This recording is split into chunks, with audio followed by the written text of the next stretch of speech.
Yes, friends, so we are left with our last topic. Two topics we have to do now. First, the treatment of how to write off discount or loss on issue of debentures, and the second one will be journal entries for interest on debentures.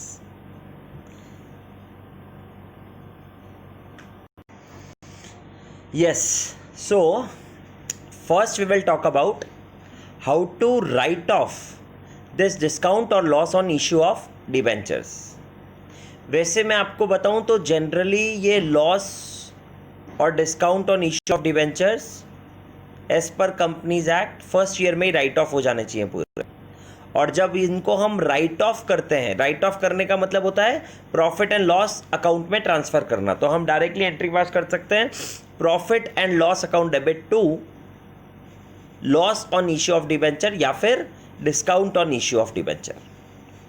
But sometimes इसके regarding कुछ points यूं हैं कि suppose करो अगर आपने debentures को 10 years बाद रिडीम करा है, तो इसका मतलब ये जो आपने discount on issue of debenture दिया या फिर आपने loss on issue of debenture जो था आपका, ये 10 ईयर्स का लॉस हुआ या 10 ईयर्स का एक्सपेंस हुआ एक तरीके से डिस्काउंट, क्योंकि डिबेंचर्स तो 10 ईयर्स की लाइफ के लिए इश्यू है, तो हमें इसको 10 ईयर्स में राइट ऑफ करना चाहिए। तो हम क्या करेंगे इसमें, अगर आप लमसम में डिबेंचर्स को रिडीम करने वाले हो आफ्टर 10 ईयर्स, लमसम का मतलब होता है एक साथ फुल अमाउंट का रिडीम करना, और कभी कभी हम इसको इंस्टॉलमेंट्स में भी राइट ऑफ रिडीम करते हैं। पहले अगर हम बात करते हैं कि अगर हमने इसको लमसम में करा, आफ्टर 10 ईयर्स ही करा, तो मैं ये बोल सकता हूं कि ये जो डिबेंचर्स के लॉस या आपका discount on issue of debentures का जो खर्चा हुआ, आपका एक्सपेंस हुआ, वो पूरे 10 साल में राइट ऑफ करना है। तो हर साल बराबर बराबर अमाउंट हम कर लेंगे, तो जितना भी अमाउंट ऑफ डिस्काउंट होगा divide by life of the debenture कर दोगे आप, तो आपको पर ईयर का पता पड़ जाएगा कितना आपको डिस्काउंट हर साल पीएनएल में ट्रांसफर करना है। और अगर हम इंस्टॉलमेंट्स में डिबेंचर को रिडीम करते हैं, इंस्टॉलमेंट्स का करने का मतलब क्या होता है, एग्जांपल देता हूं मैं आपको। हमने 1 लाख के डिबेंचर्स को इश्यू कराया आज, और हमने बोला है 20,000 5 सालों में अभी हम रिडीम कर देंगे, 20-20 हजार हम रिडीम कर देंगे। इसको हम बोलेंगे रिडम्पशन इन इंस्टॉलमेंट्स और redemption bye drawing of lots, ऐसा भी बोल सकते हैं इसको, ठीक है। तो अब अगर हमें ऐसा करना हुआ तो मैं बोल सकता हूं कि जो डिबेंचर का लॉस या रिडम्पशन हुआ वो 1 लाख तो पहले वाले ईयर के लिए रहा, क्योंकि 1 लाख पूरा जो डिबेंचर आपने इश्यू करा था वो पूरा 1 लाख रुपए फर्स्ट ईयर आपने यूज करा। बट सेकेंड ईयर हमने उसमें से सिर्फ 80,000 ही यूज कर पाए, क्योंकि 20,000 तो आपने रिडीम कर ही दिए थे। और थर्ड ईयर हम सिर्फ 60,000, थर्ड ईयर मतलब 3 साल तक हमने 60,000 यूज करा। फोर्थ ईयर तक 4 साल तक हमने 40,000 यूज करा, और 5 सालों तक हमने पूरा 20,000 यूज करा है। तो जब भी हम अगर लमसम में राइट ऑफ करते हैं, रिडम्पशन करते हैं, तो अगर रिडम्पशन एट लमसम होगा तो डिस्काउंट या लॉस जो होगा ना, उसको आप लाइफ ऑफ डिबेंचर से डिवाइड करोगे, तो जितना भी आपका अमाउंट आएगा वो आपको हर साल राइट ऑफ करना है। तो आपकी एंट्री बन जाएगी PNL account debit to discount on issue of debentures, और जो रिमेनिंग डिस्काउंट बचेगा वो हमारी बैलेंस शीट में शो हो जाता है। ये लमसम वाली बात हो गई, अदर करंट एसेट्स में शो हो सकता है, उसको हम बोलेंगे डिस्काउंट नॉट रिटन ऑफ। और अगर हमने ये डिबेंचर्स को राइट ऑफ करा इंस्टॉलमेंट्स में, एग्जांपल है 1 लाख का डिबेंचर था, 6% का डिस्काउंट था, तो 6,000 का टोटल डिस्काउंट हो गया। अब हम क्या करते हैं, इसके लिए 4 कॉलम्स बनाते हैं। पहला कॉलम ईयर का, first column will be your years, second column outstanding balance of debenture, third column ratio, and fourth column how to calculate the discount. तो जैसे हमने पहले ईयर्स लिख दिया 1 2 3 4 5, 1 लाख का डिबेंचर था, 6% का डिस्काउंट मतलब 6,000 का डिस्काउंट हो गया। But outstanding balance of the debenture in the first year, तो पूरे साल बिगिनिंग में देखना है हमको, ये जो आउटस्टैंडिंग बैलेंस देखना है वो बिगिनिंग से देखना है। तो 94,000 तो कैश में आया, मगर डिबेंचर का फेस वैल्यू तो 1 लाख ही था, तो डिबेंचर का आउटस्टैंडिंग बैलेंस होगा 1 लाख का। फिर आपने 20,000 रिडीम कर दिया फर्स्ट ईयर में, तो सेकेंड ईयर के बिगिनिंग में बैलेंस ऑफ डिबेंचर कितना बचेगा? 80,000। फिर सेकेंड ईयर के एंड में आपने 20,000 रिडीम कर दिया, तो थर्ड ईयर के बिगिनिंग में बैलेंस बचा 60,000। फिर थर्ड ईयर के एंड में रिडीम कर दिया 20,000, तो बैलेंस बचा आपके पास फोर्थ ईयर के बिगिनिंग में 40,000। फिर फोर्थ ईयर में भी इसमें से आपने 20,000 रिडीम कर दिया, तो फिफ्थ ईयर के बिगिनिंग में बैलेंस बचा 20,000। तो ये जितना भी आउटस्टैंडिंग बैलेंस ऑफ डिबेंचर बचा है, इसका आप एक रेशियो निकाल लोगे। जैसे मैंने रेशियो निकाल लिया 5, 4, 3, 2, 1, तो टोटल ये 6,000 को, टोटल जो डिस्काउंट 6,000 था, इसको हम इस रेशियो में डिस्ट्रीब्यूट कर देंगे। जितना टाइम आप डिबेंचर को यूज करोगे, जितना अमाउंट ऑफ डिबेंचर को आप यूज करोगे जिस ईयर में, उतने ईयर्स के लिए वो रेशियो कैलकुलेट हो गया। यहां पर भी लमसम वाले में भी यही हो रहा है, क्योंकि यहां पर जो आउटस्टैंडिंग बैलेंस बच रहा है, भाई आप लमसम 5 साल बाद पूरे रिडीम कर रहे हो, तो आपका आउटस्टैंडिंग बैलेंस 1 लाख ही आ गया लास्ट तक भी, क्योंकि हमने रिडीम तो आफ्टर 5 ईयर्स करा इस वाले केस में, तो वहां 1 आ गया, तो रेशियो 1:1:1:1 आ गया, तो वो इक्वली तो बताया मैंने आपको। तो वहां पर भी फॉर्मूला तो यही फॉलो हो रहा है, और ये सही भी है यार। जितने सालों के लिए जितना अमाउंट यूज कर रहे हो, उतना डिस्काउंट का उतना पोर्शन उस रेशियो में उस ईयर में चार्ज कर दो पीएनएल में। चलो, तो ये बात हो गई हमारी डिस्काउंट या loss on issue of debentures को हम कैसे राइट ऑफ करते हैं, और इसके regarding let us see the illustrations now. अब हमारे पास इसमें इसके रिगार्डिंग इलस्ट्रेशन नंबर 11 दे रखा है आपके मॉड्यूल का। HDFC Limited issued 1 lakh 12% debentures of 100 each at 94 on 1st January 2017. Under the terms of the issue, the debentures are redeemable at the end of 5th year. ठीक है, from the date of the issue. Calculate the amount of discount to be written off in each of the 5 years. तो आपने 100 rupees का debenture 94 में issue करा है, देखो वही सेम जैसा मैंने आपको बताया था, तो 6 रुपीज का डिस्काउंट हो गया और 1 लाख है, तो I believe 6 into 1 lakh will give you 6 lakh rupees का टोटल डिस्काउंट। अब आप ये जो रिडीम करने वाले हो, ये क्या बताया है? At the end of the 5 year debentures are redeemable at the end of the 5 year from the date of the issue. Calculate the amount of the discount to be written off in each of the 5 year. तो I believe यहां पर जो आपका redemption है वो lump sum में हो रहा है। At the end of the 5 year आप 1 लाख पूरे डिबेंचर्स को रिडीम कर रहे हो, तो इसका मतलब मैं बोल सकता हूं पूरा 6 lakh rupees divided by 5 years बताए हमको, तो 6 lakh divide by 5 will give you 1,20,000 each year. बस ये आपका सॉल्यूशन हो गया, आप चेक कर लो। इन्होंने देखो डिबेंचर का आउटस्टैंडिंग बैलेंस लिखा दिया, ईयर एंड बता दिया, डिबेंचर का आउटस्टैंडिंग बैलेंस बता दिया, और ratio in which discount to be written off बता दिया। तो आपका वही देखो 1,20,000 आ गया। डायरेक्टली भी सकते थे हम, मैंने जैसे आपको बताया, हमेशा आप तो 6 लाख डिवाइड बाय 5 कर देना। और जर्नल एंट्री विल बी, ये रही आपकी journal entry, profit and loss account debit to discount on issue of debentures. और जो राइट ऑफ नहीं करा हमने, जो बच गया, वो हमारा करंट एसेट्स के अदर करंट एसेट्स में शो हो जाएगा। ये इसी रिगार्डिंग हम इलस्ट्रेशन नंबर 12 भी पढ़ लेते हैं साथ साथ में। HDFC limited issued 2 lakh 12% debentures of 10 each eight 10.4, तो वापस से 0.6 into 2 lakhs sorry 0.6 into 2 lakhs अगर आप करोगे, तो आई बिलीव 1,20,000 का डिस्काउंट आ गया। अब आपको आगे क्या बोला है? Under the terms of the issue 1/5 of the debentures are annually redeemable by drawing the first redemption occurred on 31st December 2010। ठीक है, calculate the amount of the discount to be written off from 10 to 14।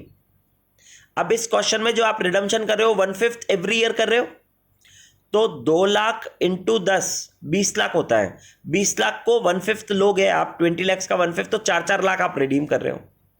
But जब हम आप इसका format बनाएंगे तो 4 column बनाओगे, years, outstanding balance of debenture at the beginning of the year, ratio और discount to be written off. अब आपके ईयर 1, 2, 3, 4 और 5 आ गए, क्योंकि 2010, 11, 12, 13 और 2014 दैट इज 14, ये सारे ईयर्स लिखे। आउटस्टैंडिंग बैलेंस ऑफ डिवेंचर की बात करेंगे तो 2010 के बिगिनिंग में तो 2 lakhs इंटू 10 20 lakhs ही आ जाएगा। सेकेंड ईयर में भाई इसमें से 1/5 20 lakhs में से 1/5 मतलब 4 लाख रुपीस का रिडम्पशन हो गया, तो बचा कितना 16 lakhs, तो सेकेंड ईयर में 16 lakhs आ गया। थर्ड ईयर में 12, फोर्थ ईयर में 8 और लास्ट ईयर में 4 लाख। और जब आप इसका रेशियो निकालोगे तो 5:4:3:2:1 ही आ गया। तो जब आपने 1,20,000 का ले लिया उसको आप इस रेशियो में बांट दोगे। देखो आपको यही करके दिखाया, एग्जैक्टली यही है, सेम पढ़ो आप। ये ईयर्स बता दिए, फिर साथ में डिबेंचर्स का आउटस्टैंडिंग बैलेंस बता दिया, जैसे मैंने बताया रेशियो बता दिया, और 1,20,000 को इस रेशियो में डिस्ट्रीब्यूट भी कर दिया हमने हर ईयर में।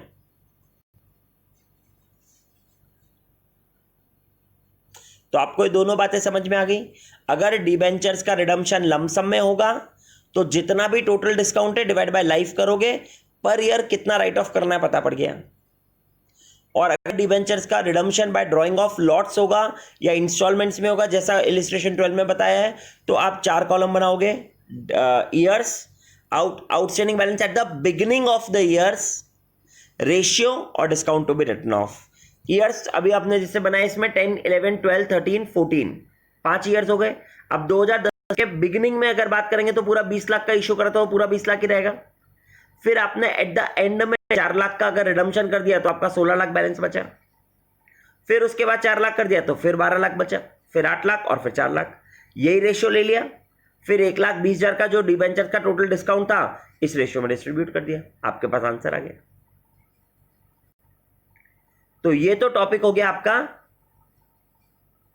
How to write off discount और loss on issue of debentures. अब हम बात करेंगे इसके बाद इंटरेस्ट ऑन डिबेंचर्स की, लास्ट टॉपिक। नॉर्मली जो इंटरेस्ट ऑन डिबेंचर्स हमें पे करना होता है वो हाफ ईयरली पे करना पड़ता है नॉर्मली, समटाइम्स एनुअली भी होता है बट मोस्टली हाफ ईयरली होता है। तो जब भी हम इंटरेस्ट ऑन डिबेंचर्स पे करते हैं वो हमेशा फेस वैल्यू पर होता है, इश्यू प्राइस कितनी भी हो फेस वैल्यू पर ही इंटरेस्ट पे होगा। और साथ में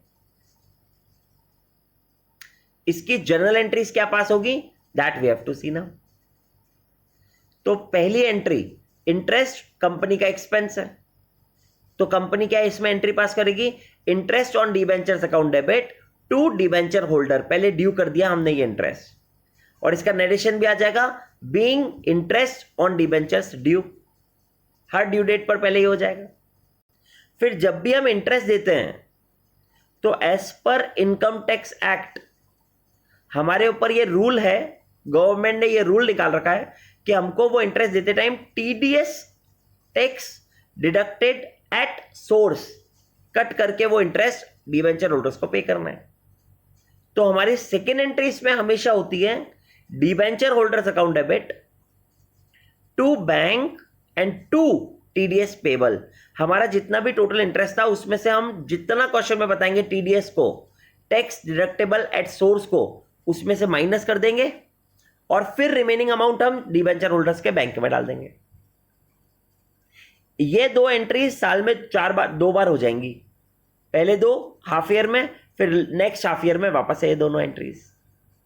और फिर उसके बाद लास्ट में एक बार ये जो इंटरेस्ट आया वो पीएनएल में चला जाएगा और entry will be profit and loss account debit to interest on debentures.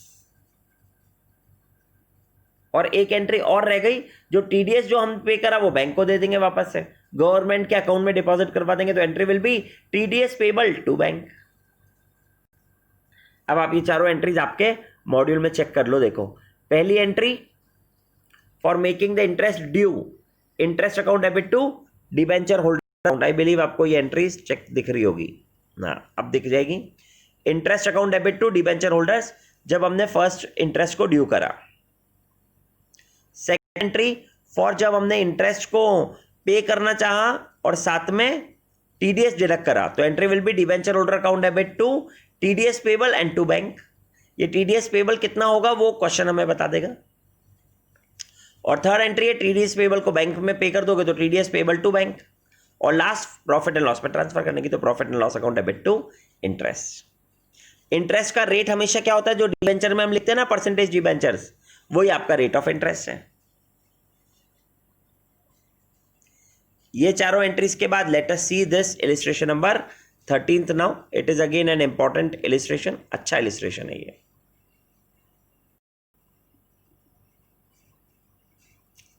Okay, so let us read this now. A company issued 12% debentures of the face value of 10 lakhs at 10% discount on 1/1/2017. Rupees 10 lakh का face value है 10% के discount पर, तो 9 लाख रुपए आ जाएंगे। 12% debentures है, हमेशा interest face value का ही पे होगा। Debenture interest after deducting tax at source, बता देना टैक्स एट सोर्स डिडक्ट करना है तो TDS बोलते हैं इसको हम। At 10% was payable on 30th June and 31st December every year. आपको इंटरेस्ट भी बता दिया कि जो इंटरेस्ट हम पे करते हैं वो 30 जून और 31 दिसंबर को पे करते हैं। और हमने इशू भी 1/1/2017 को ही करे थे। डेट्स भी याद रखना आप। All the debentures were to be redeemed after the expiry of 5 years period at 5% premium. Question में ये बता भी दिया कि आपने इशू डिस्काउंट पे करा है और जो रिडम्पशन है वो 5% के प्रीमियम पर कर रहे हो। पास journal entries for the accounting year 2017, सिर्फ हमसे फर्स्ट ईयर की एंट्री पूछ रहा है, तो एप्लीकेशन पर ही सारा अमाउंट आ रहा है, तो एप्लीकेशन के टाइम 2 एंट्रीज हो जाएंगी। फिर उसके बाद 30th जून को आप इंटरेस्ट पे करोगे तो इंटरेस्ट पे करते टाइम भी 3 एंट्रीज हो जाएंगी। फिर 31 मार्च को भी वापस से 3 और एंट्रीज ये हो जाएंगी। और फिर एक extra entry profit and loss में ट्रांसफर करने की, तो टोटल एंट्रीज हो गई 6 और 7 और 8 और 9। और ये जो डिस्काउंट और लॉस है उसको राइट ऑफ भी करना पड़ेगा, तो वो अलग से करो चाहे इसी के साथ में कर देना इंटरेस्ट के, तो 9 एंट्रीज या 10 एंट्रीज। ऐसे जब भी ये जर्नल एंट्रीज वाले क्वेश्चन आएंगे ना, चाहे इश्यू ऑफ शेयर्स की बात करो चाहे इश्यू ऑफ डिबेंचर्स की, हमेशा ध्यान रखना पहले एंट्रीज काउंट कर लिया करो आप। चलो तो let us start passing the entries. First entry will be bank account debit to debenture application. आपके पास अमाउंट कितना आ रहा है, 9 लाख रुपए आएगा ना, 10% का डिस्काउंट है तो first entry bank account debit to debenture application. और second entry debenture application account debit, loss on issue of debentures account debit to 12% debentures and to premium on redemption. अब इस एंट्रीज के अमाउंट को अगर हम check करें तो हमारे पास आए तो 9 लाख थे, तो एप्लीकेशन में तो 9 लाख रुपए। आप साथ साथ में एंट्रीज लिखा करो तो आपको समझ में आएगी बात। फिर loss on issue of debenture की बात करेंगे तो 10 रुपए का तो ये डिस्काउंट और 5 रुपए का प्रीमियम, तो टोटल 15 रुपए का डिस्काउंट हो गया। तो 15 इंटू 1, ये कितने का था ये हमें बताया नहीं है, तो मैं 100 रुपए का अगर मानूंगा तो ये 10 लाख थे ना, तो मेरे हिसाब से 10,000 ही रह जाएंगे। तो 10,000 इंटू 15 दैट विल बी 1,50,000। तो loss on issue of debenture में 1,50,000 आ जाएगा। 2 डिबेंचर्स में 10 लाख, वो तो फेस वैल्यू से ही आता है। और 2 प्रीमियम ऑन रिडम्पशन में 5% का प्रीमियम है तो 50,000 हो जाएगा। तो आप चाहो तो ये 2 एंट्रीज पास करो, चाहो तो आपकी बुक की तरह एक ही एंट्री में मर्ज कर दो, that is bank account debit, loss on issue of debenture account debit, 2 12% debentures and 2 premium on redemption. देखो उन्होंने दोनों एंट्रीज को मर्ज करके लिख दिया आपके सामने, ये देखो।